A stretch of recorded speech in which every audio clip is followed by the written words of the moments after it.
Sejam bem-vindos a mais um programa Mensagens de Luz. Estamos estudando o livro Palavras de Vida Eterna, que foi psicografado por Francisco Cândido Xavier pelo Espírito de Emmanuel. Sou Luiz Otávio, colaborador da Fraternidade Espírita Obreiros do Bem. Hoje tenho a honra e o prazer de receber a amada Andréa. Tudo bom, Andréa? Tudo jóia, Luiz. Bom dia, pessoas que nos assistem. É mais uma oportunidade de estarmos refletindo sobre os ensinamentos de Jesus. E hoje temos um ensinamento claro e direto de Jesus, não é? No capítulo 89. Uma advertência. Inclusive é o título deste capítulo. Sim, se chama Inesquecível Advertência. Já é um alerta para nós que fique gravado essa advertência. Você vê que ele não coloca como conselho, nem coloca como lembrete. Ele coloca como uma advertência, que é para prestarmos atenção, né? Muito bem. E que advertência seria essa, dita por Jesus? A mensagem de Jesus é: que te importa a ti? Segue-me tu. Está em João 21, 22. Se a gente ler fora de contexto esta frase, André, fica muito difícil de nós entendermos o que Jesus estava querendo dizer. Sim. Ele disse para Pedro, não é? Você poderia contextualizar? Isso. Eles estavam caminhando, né? Pedro e Jesus. Pedro e Jesus. E alguns discípulos vinham atrás dele neste caminho. Aí Pedro questiona sobre um acontecimento, né, da Santa Ceia. Isso, ele falou assim: aquele que te perguntou quem seria o traidor.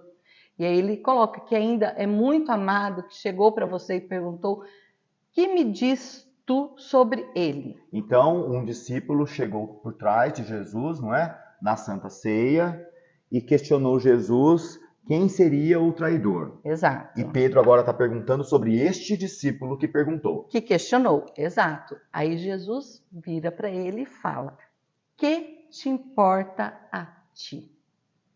Segue-me tu.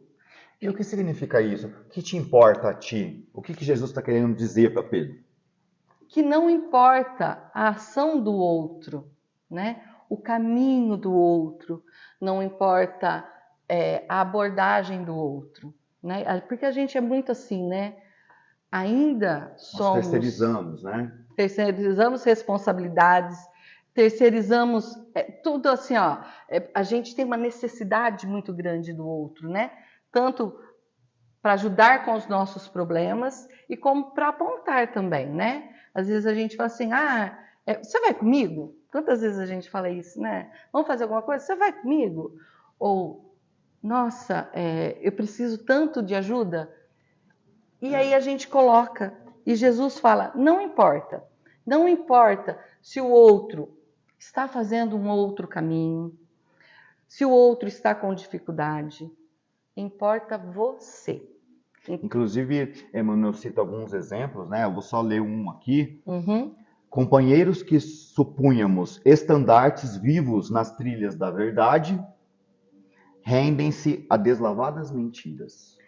E daí nós ficamos culpando este companheiro, que seria um estandarte nas nossas vidas, porque ele nos mentiu.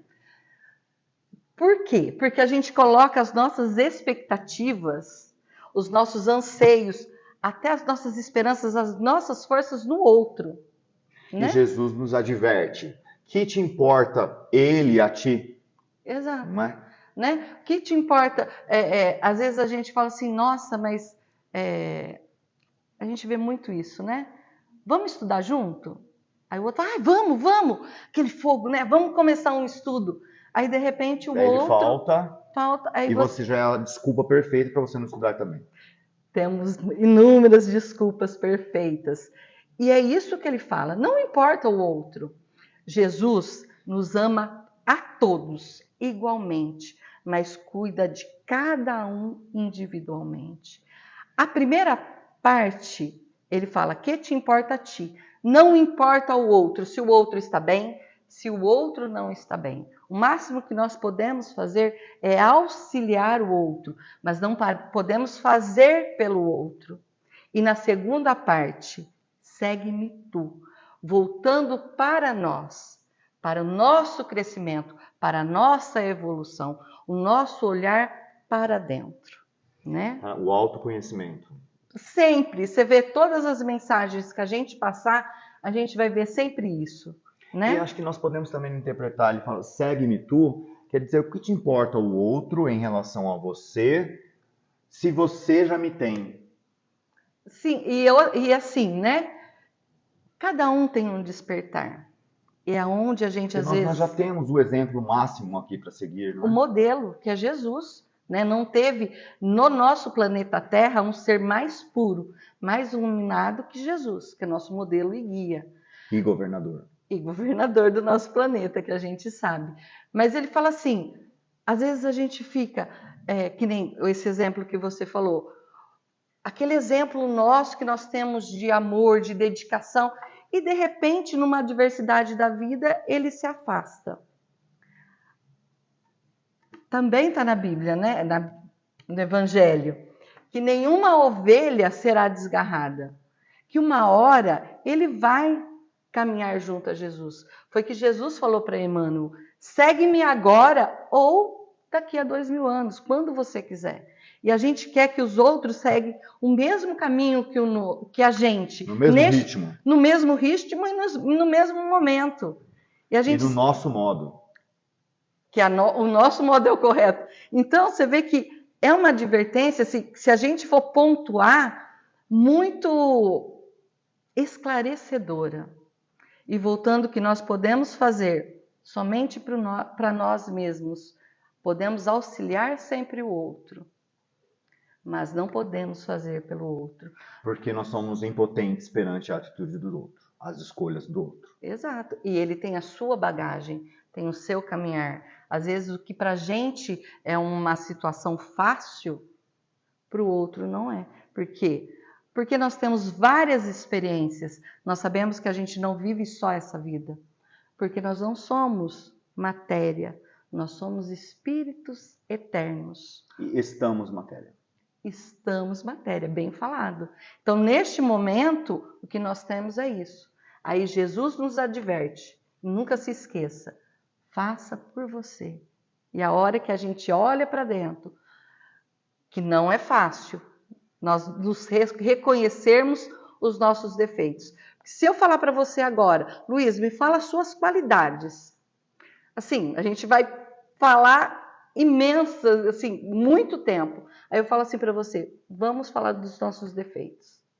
É muito difícil para nós reconhecermos os nossos defeitos. E se já é difícil nós mudarmos a nós mesmos por dentro, se autoconhecendo, fazendo burilamento íntimo, né, a reforma íntima, quanto mais mudar os outros, somos realmente impotentes. Eu ia falar exatamente isso, você usou uma palavra certa, impotentes. É onde nós sofremos, é onde nós nos sentimos sozinhos, né? É onde ele fala também, tem uma parte que ele fala que é solitário.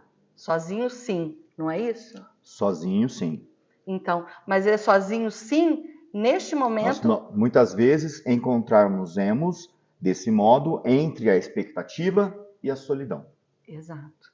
Porque toda vez que a gente coloca nossas esperanças, nossa força no outro, a hora que o outro nos abandona, por motivos válidos... Tem a frustração com solidão. Exato. Mas a hora que nós colocamos as nossas expectativas, os nossos anseios, a nossa força dentro de nós mesmos, isso vai ajudar no nosso caminhar. Porque estamos sozinhos materialmente, mas espiritualmente a nossa família espiritual é grandiosa. Porque nossas encarnações são inúmeras. O nosso caminhar já é grandioso. Você vê, às vezes a gente quer o mesmo comportamento de um irmão que começou a caminhar agora. Não é o mesmo do nosso. Nós já vamos saber, né? Exato. Cada um é que quando eles falam lá na escada. Aliás, um dia poderemos saber, mas na encarnação, na própria encarnação é muito difícil. Né? Por isso que é bom a gente sempre ser humildes mesmo. Humildes e empáticos, né? Sempre se Se colocar colocar no lugar do outro. outro. Exato. E caminhando para o final, Andréa, vamos ler aqui o nosso último parágrafo, a nossa conclusão sobre este belo capítulo, essa inesquecível advertência? Então, aí ele fala, né, que nosso primeiro impulso é o de reclamar naquilo que supomos nosso direito. Então, a gente acha que tem ainda muito direito, né? Direito de ser feliz, direito de ter paz, direito de ter saúde. Direito que o outro faça pela gente, né? A verdade é isso, né? Exato, direito que o outro nos ajude. É. Aí fala assim, mas e os nossos deveres? Também, né? A gente sempre acha que tem direito a tudo, mas o nosso dever como irmão do outro, de saber que ele também tem as dificuldades e tem as dificuldades de cada um, né? Contudo, buscando a palavra do Evangelho, surpreendemos a inesquecível advertência do Senhor. Que te importa a ti? Segue-me tu. Então, ou ele estando bem ou não tão bem ainda, não importa para a gente. Importa o nosso caminhar e nós seguirmos a Jesus, como você bem disse, o nosso modelo e guia. Então, que nós olhemos para dentro, buscando a reforma íntima, inspirados no nosso Mestre Maior. Que sempre tenhamos essa capacidade de olhar para dentro, né? Muito obrigado por ter comparecido a mais este programa, Andréa, e espero contar contigo nos programas futuros. Eu que agradeço, é sempre bom estar aqui. Até a próxima semana.